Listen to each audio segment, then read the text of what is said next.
I got Nick Push lighting right now. Speaking of Nick Push, I'm going to go ahead and give you that joke. Goes, why did Nick Push cross the road? I don't know. It, Around the clock, we're gonna rock to the rhythm of the street, up and down the block. Around the clock, we're gonna rock the dreams you give, the streets to talk.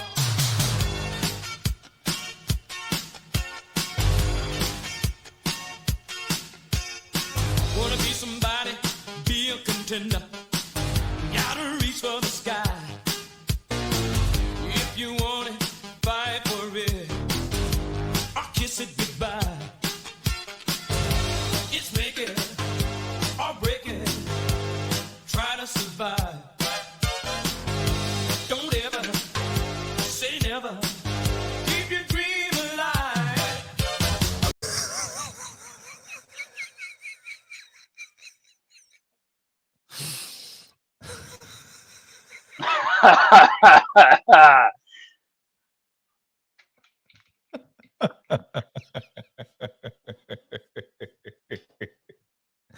He's Blake. it drug him He's across. Blake. He's Blake. I'm Ronnie. And we're back a couple of days late for our Well, I don't look at it continuing. like, and I see you talking trash about me on Twitter. I don't look at it like that, Ronnie. We said we were going to make a Friday the 13th video every Friday until we brought it back, and it broke like Tuesday or Wednesday on Twitter. The franchise is back. We did. We put in the work. We did our job. Yeah, real quick, let's take a look at exactly what they said. All right. So I've got it right here. Pop it up there. So hold on, wrong thing.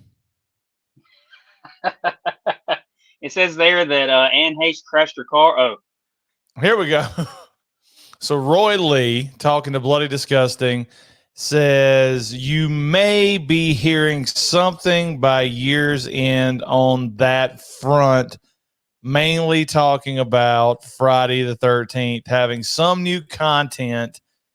This means nothing because they've been saying you may hear something at the end of every year since the last movie, since they started this lawsuit. And this lawsuit, let's go ahead and get right into this lawsuit because I looked okay. up an article based on what Shelley said because, you know, Larry Zerner's a real lawyer, Shelley from Friday the 13th Part 3. And the lawsuit is like this. So Sean Cunningham pretty much owns adult Jason, but he doesn't own adult Jason because he can't use adult Jason unless he gets permission from the other guy, because the other guy only owns the original Friday the 13th properties. So he owns Kid Jason, he owns Crystal Lake, he owns Pamela Voorhees, all of that, but he doesn't own adult Jason, Hockey Mask, and that's what the lawsuit's about.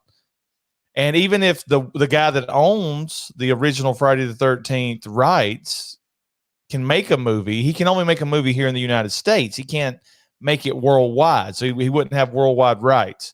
So we're never getting another movie until somebody just steps up and says, okay, we're going to give both of you guys about $50 million. We'll take all the rights. Y'all go away. So I think Yeah. this whole thing this week where some of these channels were talking about this, I think this guy's like speaking out of his element because it really means nothing. We may hear, hell, the world may end before I mean, a lot of things may happen. My hair may grow back by the end of the year. It means I don't absolutely. understand how you get to a point where you only own some of it. Like, why? If you have a choice in the matter, why wouldn't you own? Why would you own Jason but not Friday the 13th or Crystal Lake, or why, or vice versa? Like, why would you not? Why would you own this part but not adult Jason? Like, why would you let that part of the deal go or expire and let someone else have the opportunity to get it? That's what's above my head in all Well, this. he owns he wrote the original Friday the 13th screenplay. So he Sure. owns all that's the reason he won all the elements to that. That is his Okay. intellectual property. Cunningham, who continued on with some of the sequels, owns adult Jason from part 2, Hockey Mask in 3, everything forward from part 1.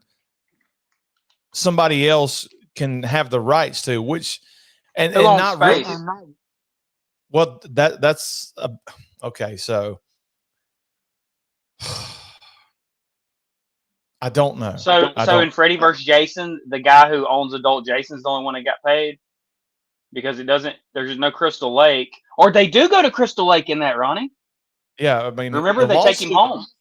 The lawsuit happened after the remake. Oh, Where okay. All right. Yeah, I mean, and he can't use Adult Jason without the permission of the guy who wrote the original screenplay. So if they're not working together, you're getting absolutely zero. Exactly, and I'm sure these guys are well off, but you're literally doing nothing and involved with nothing, as far as I know, the last 15, 20 years. So why not make fans happy and accept a little bit of money? Hey man, we're going to give you $5 million if you let us make this movie. I mean, I don't know. Just rent it out. Like, you don't have to sell it. Just rent it out. Say, hey, make a movie. If it does well, we'll talk about doing more for a sequel. You guys give me a little bit more money. We're going to get a Friday the 13th movie, but it's not going to involve everything together unless they come to an agreement. Yeah, because Miller, the Miller guy owns the rights to the first one, the original screenplay, and then Cunningham can use Adult Jason with. Look, it's all messed up. Bottom line is this: somebody needs to come in and offer him a huge amount of money so we can get a new Friday the 13th movie. And I was way more excited about this video when I thought we were going to get a new, and we still may. They may announce at the end of the year, hey, both of these guys are broke. They're 200 end of the year years is not old. that far away. Yeah, they're 200 years old. They're going to finally make a project because it's been 13 years since we got the last Jason movie, which was a really good Jason movie, by the way. So I told you to come up with an idea of what you would want to see in a Friday the 13th movie. And obviously you're super proud of this because you came up with like a screenplay over the last couple of days. Well, let me say this is when you and I talked about it and you told me about the lawsuit, I came up with a Friday the 13th reboot movie that doesn't involve Adult Jason. So I was hoping between the year it would take to shoot my movie, the 6 months of promotion and editing and getting it out, they would come to an agreement for that way Adult Jason could be in the sequel. So you want me to go through it? Go for it. All right. And call me out. Like, bad idea. Just, call me out on it. But obviously we want this movie to make a lot of money. So the cast is very important. Ronnie, I say we go after, what are you laughing at? Because you're worried about the cast, and the cast means absolutely nothing when it comes to a Friday 13th movie. The next Friday 13th movie is going to make a ton. You're absolutely right. It's never mattered, and it shouldn't be big names. I'm going after They and Them in the next Friday 13th, and it's going to make a ton of money. It's here, but it made me really sad watching They and Them because Kevin Bacon officially looks old. Like in this movie, like they may have done, he looks old. Like it makes me sad because I'm used to Kevin Bacon looking the same age for the entirety of my life, and he looks old. He don't look like Val anymore. Well, and Earl's not around either. I know, it's just sad. They could have made so many Trimmer sequels with those two in it. I mean, part 2 was the perfect scenario. They both blew their money, and it just so happens now they can go to Mexico, but Kevin Bacon's too famous to come back for part 2. Part 2 is a good movie, by the way. So Friday 13th, like, we're not looking for big name actors. It doesn't matter what their range is or anything like that. I'm riding this wave of Netflix right now. I'm going after the Stranger Things kids, a couple of them. I'm going after the Cobra Kai kids. Maybe Robbie from Cobra Kai. Put him in it. No idea. No idea who that is. I'm getting Henry Danger. You know who Robbie is from Cobra Kai. I'm getting Henry Danger. Is Robbie LaRusso's? Is he the guy that Johnny trains, or is he Johnny's son? Johnny's son. I'm getting him. I'm getting Henry Danger, who's probably going to end up playing Paul because he's blonde haired. That's he still that's alive? what do you mean? Is he still alive? He's like 19. Dude, Henry Danger was 19 doing that Nickelodeon show 10 years ago. You always say 10 years ago. Henry Danger didn't exist 10 years ago. Anyway, let's see where I'm at here. You got me all messed up. My movie opens up with an ambulance getting it down the road. You know who the driver is? It's Roy. Callback. All right. Hold on. There. Henry Danger started in 2014. Uh-huh. The guy that plays Henry Danger is 22 years old. Okay, so I thought he was like 35. Perfect. That's perfect. All right, so Roy's driving the ambulance, like real Roy? I don't think real Roy's still going to be alive, but it's just going to be a callback that the ambulance driver's Roy. By the way, Dustin from Stranger Things, he's going to play Jason without any makeup. It's just going to be his normal face. Now we're talking. I can agree with that because he's ugly. Okay. So the ambulance is going to Crystal Lake. You know, But will he have sirens all that on. hair underneath the mask? Yeah. Were you at the moon? Why is it taking you so long to talk back? Because I keep getting interrupted. I just want to make sure there's going to be an F and pause on the other end. Are we done? So, ambulance is headed to Camp Crystal Lake. There's been reports of a boy drowning. Okay? Reports or somebody call it in? Well, they get there, and the dive team can't find anybody. Some of the kids who are already at the camp are saying, we saw a boy exit on that side of the lake. The counselors get together. Whoever's in charge, Steve Christie, gets together and tells them, we've only got 3 days left to camp. We're not going to, we're going to finish up the camp, then we'll send everybody home. So the kids are already there. It's already established. Right. Yeah, because it's never happened before, right? What? No, what about the boy that supposedly drowned? Are we not going to look for him? Well, yeah. I mean, the dive team is still going or whatever, but get the hell out of my office with this pitch. That's what.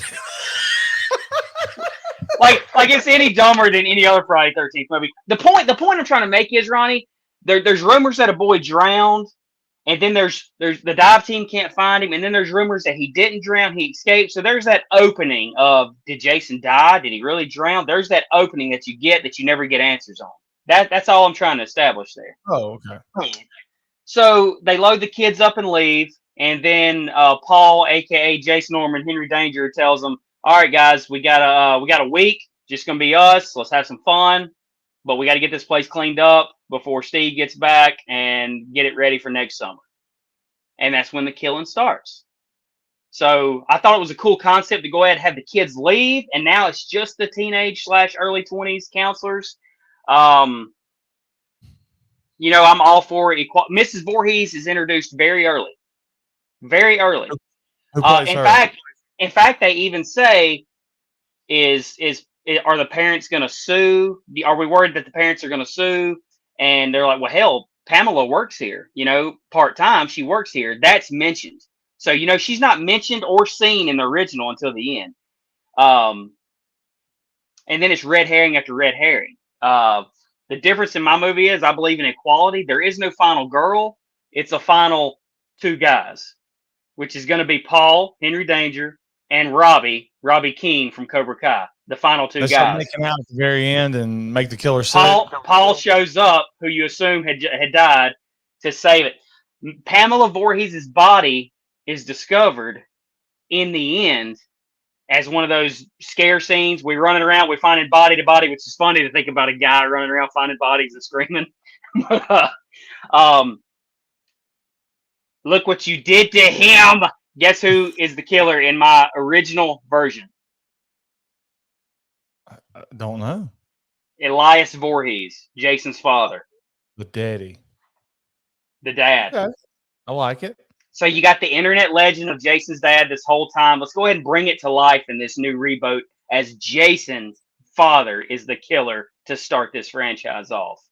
Oh, by the way, Elias kills Pamela. Like, that was part of it too. Let's see. That's pretty much it, Ronnie. Now, as far as who plays Elias, I'm sure you're going to think of someone better, but all I could picture in my mind Paul is crazy Giamatti. face William Dafoe. That actually would be good if he would agree to it. What are his rates? Got to be next to nothing. We got to keep the And budget. who Of this movie who doesn't want to be the killer in a Friday 13th movie? We got to keep the budget of this movie under 10 million. So can we get William Dafoe for 500 grand? No, I don't think you got to keep it under 10 million. It's probably going to cost that just to get the. If Henry Danger is going to star in this thing, then it's got to be bare bones budget to try to make any money back because nobody knows what's going on. Name one actor besides Demon Hunter from the new Friday 13th. Tom Matthews. 2009. 2009. Oh, from 2009. Oh, that's real simple. You got the chick that plays Killer Frost in the Flash show. The chick that played the sister from the OC that was dancing on the pole, and she's the one that gets kidnapped by Jason. The chick that used to be married to or date Chuck Liddell was the one that got run over by the boat. So a bunch of nobodies, right? No, they're all like huge stars. No, they're nobodies. Nobodies. So, yay, no, I just overhyped about this idea. So, you're garbage. No, I actually think it's a good idea to actually I was ready to argue with you, and plus you didn't pick up my irony there when I said the first argument I made is you don't have to have big stars, and I told you with Henry Danger it's not going to make any money, and you didn't get that. But I liked your whole Elias spin at the end of it because everybody's going to be thinking it's Pamela Voorhees. So I do like bringing the Elias legend out and making it Friday the 13th canon for everybody to see. And then from there forward, it can be Jason saw his father get killed if there's another movie, like you said. But, I mean, I think that's a solid idea. I don't know about the two guys at the end of it. I mean, unless it's going to open in San Francisco, I don't think that would fly very well. But people – well, it don't necessarily have to be – I mean, it's just a guy who you presume died comes back to help the final guy.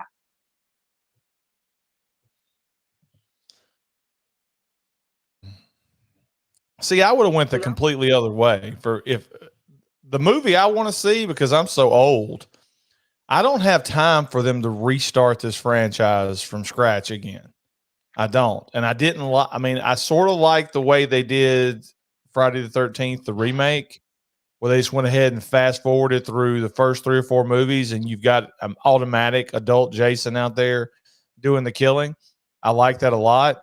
So I would like the next movie. I don't have as in-depth detailed of what I want as you do, but I would like the next movie just to pick up at Crystal Lake at some point, or people go back to Crystal Lake and he's just in the woods. He's been there.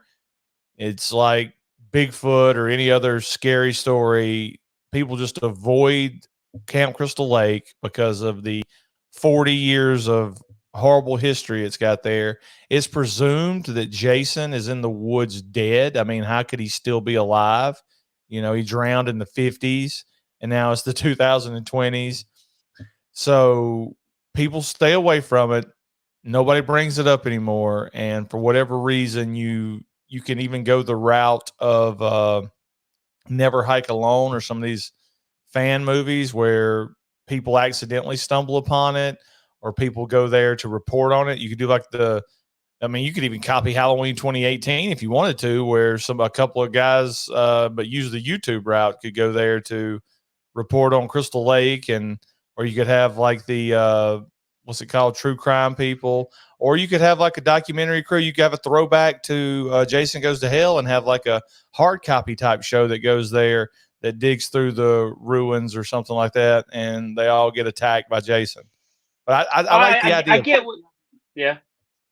I mean, I like the idea of just picking up and Jason's just still out there. I don't have to restart. I don't have to relearn the legend, even though yours was pretty cool. And we just jump into a Friday the 13th movie. But also finish what you was fixing to say because I have more ideas. I was just going to say the only reason I wrote it like that is because you told me about the lawsuit. I would only have access to Crystal Lake, the camp, and Kid Jason. So that's the only reason why I got Pamela Voorhees, Elias Voorhees, and Kid Jason, and no adult Jason. That's it. See, I also like the idea of breaking up some timelines. and like picking up after certain movies, like and actually making some of them period pieces. So were they still taking place in the 80s? So This one takes place in the 80s, and that was my next point. Is I think a Friday the 13th movie has to take place in the 80s. I think it has I, to. I absolutely agree. I don't Because think if you have people talking the way they talk now and you got cell phones and stuff like that, it just doesn't work. It really doesn't work. It feels so out of place. So I think it has to. yeah, there needs to be isolation. You have to feel like you're alone out there in those woods. There can't be like any cell phone calls. You're absolutely right. I don't want to see Jason, somebody take a picture of Jason or a video of Jason in the woods. It has to be a period piece set in the late 70s, 80s, or even early 90s if you want to do that. But I like the idea of like picking up after I'm going to keep referencing Halloween because they've broken so many timelines. You pick up after Friday the 13th part 4. You pick up after that one, and the last time anybody saw Jason was when Tommy Jarvis and his sister chopped him up. You obviously have to recast the role of Tommy and Trish, but you join them 5 years later and see what's going on with their life as they go back to the place that ruined their life or whatever, and you find out Jason somehow is still alive. Or you could pick up after Friday the 13th part 6, and where Jason gets dropped into the lake by Tommy Jarvis. You don't have to bring back Tom Matthews or nothing like that. The movie begins with us showing how they put Jason in the bottom of that lake, and then quick cut 1 year later, 6 months later, 2 months later, whatever, a boat's coming through there, or they drain the lake, or just anything that could be used to bring him back. The chain breaks and he floats back to the top. I mean, because his eyes were open at the end of part 6. I mean, we are talking about an undead Jason. So, I mean, he could wreak havoc on Camp Forest Green all over again.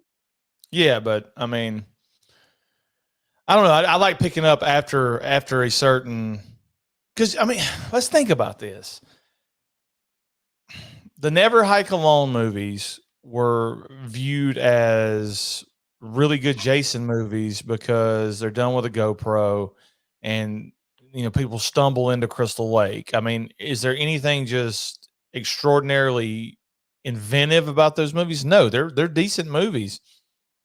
But I don't know how much new stuff you can get out of a Friday the 13th movie other than what you said, introducing the dad. And I really like that. But I think instead of like reinventing the wheel, you just need to focus on a solid slasher movie. Once upon a time on our audio podcast, we made the joke that you need the woods, a camp, and kids and Jason, and that's your good Friday the 13th something out there, movie. buddy. I know, but you focus on some good characters. I'm not talking about Oscar-worthy performances, but you make us like these characters, and then Jason wreaks havoc on them. Okay, so I told you I had William Dafoe playing Elias Voorhees. I do have one more name, and you're going to have to help me out. Jim Harper from Stranger Things. Jim Harper. Jim Hopper. I don't know who that guy's name, but I know who you're talking about. What would he play? Jason? No, he would be Elias Voorhees. Big physical presence. I think he's going to be too expensive right now to get him. Who would be like the cheapest? Who would be the cheapest person that's an actual star that people would go, "Wow, look at this guy! I can't believe he's there." And you can't do anything. You can't do anything cheap either, like bring Corey Feldman back. I'm gonna go ahead and throw this out there, and people may not like this, and I don't care. Anybody who wants to see that weirdo back in a Friday the 13th starring role, I mean, you need to get a grip with reality. That dude's gone, and you don't want that anywhere around a brand. You don't want him going around promoting a brand new Friday the 13th movie. Nothing's going to make it look more second rate than Corey Feldman being in the movie. Okay. I watched that fan film of what did you call it? 13 something or another. I can't remember what you called it, but 13 Fangirl or Fanboy. Yeah. He's the worst actor in that movie, in a Of movie nobody. filled with horrible actors. I mean, he is the worst. It is embarrassing. So no Corey Feldman at all, anywhere near any of these movies. No matter how much he begs, do like the Jackass crew did, treat him like Bam Margera and tell him just to go away. But anyway, back to what I was asking. What actor, William Dafoe is a good one, but who's an actor that's fallen on hard times that you could get to play Elias Voorhees that would have to take the money? One just popped into my head. Alec Baldwin. Go ahead. He's a real killer. It's tough, Ronnie, because I did think about this for a while, and nobody pops up. I mean, and do you want it to be like a surprise? Like when you first see Mrs. Voorhees, you're like, sweet old lady, how is she a killer? So do you want it to be like Where has she been for an hour? do you want it to be harmless looking older man, or like William Dafoe does have that crazy face, you know? So Yeah. I see William Dafoe in a Friday 13th movie, then I'm going to be like, okay, why is he in this movie? why I'm Elias Voorhees. I'm something of a serial killer myself. His name was Jason. Dude, I would pay good money to watch William Dafoe. Y'all didn't watch him. My wife Pamela didn't watch him. And now he's gone. So does he win at the end of it, or are you going to do like a double whammy? Are you going to okay? Let me jump into your little world here. The only thing I don't have, real quick. The only thing I do not have that I was going to ask your help on is the final scare scene. I don't have it.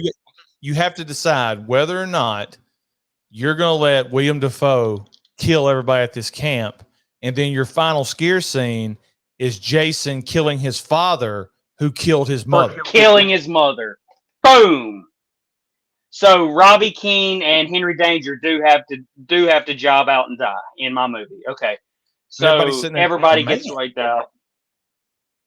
And you could even have like Ronnie, what if it isn't Robbie that comes back to save Paul, aka Henry Danger?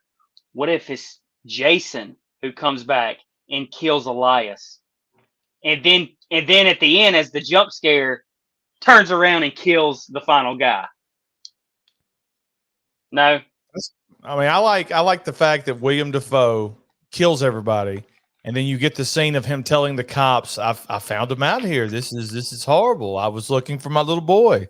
And he gets away with it, or thinks he gets away with it, and you see the door open behind him and wherever he lives, and then he turns around and he gets his head cut off by Jason. So Jason's out there. We've never seen him. I guess we could show him at the end of that. He has no mother or father anymore. We know he's got the taste for blood. Let's roll into the next Friday the 13th movie. Let's start this franchise, baby. So I guess before we get off this topic and move on to something else, how bad would it be?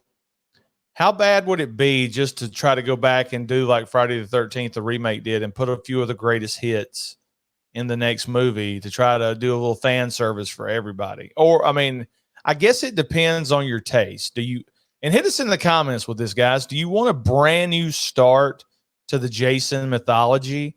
Would you like to see them pick up outside of, off of a sequel that's already there? Would you like to see something completely new? Because I kind of went Star Trek 09. I actually just erased a lot of stuff and started from a new point. But I don't know. I do like, and I think our buddy, one of our YouTube buddies, I can't remember who it was. They talked about doing a Halloween sequel to like part 4 or something like that, or part 5. Yeah, that's where a lot of people want to see the next timeline pick up from, is after part 4 with Jamie and Rachel. So your idea of like having a sequel to part 3 where he's laying in the barn or something like that, I think that's I think that's a good idea. I tell you what I would do for this movie.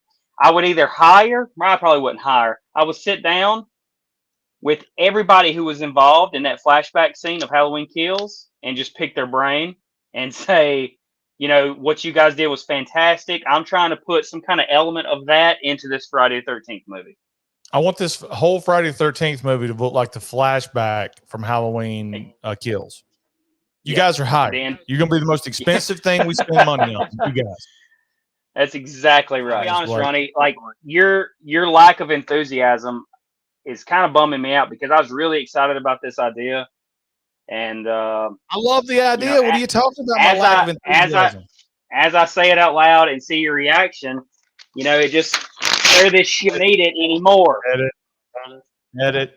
Like, subscribe, tell us what you think, and we'll see you guys next week for another Friday the 13th video.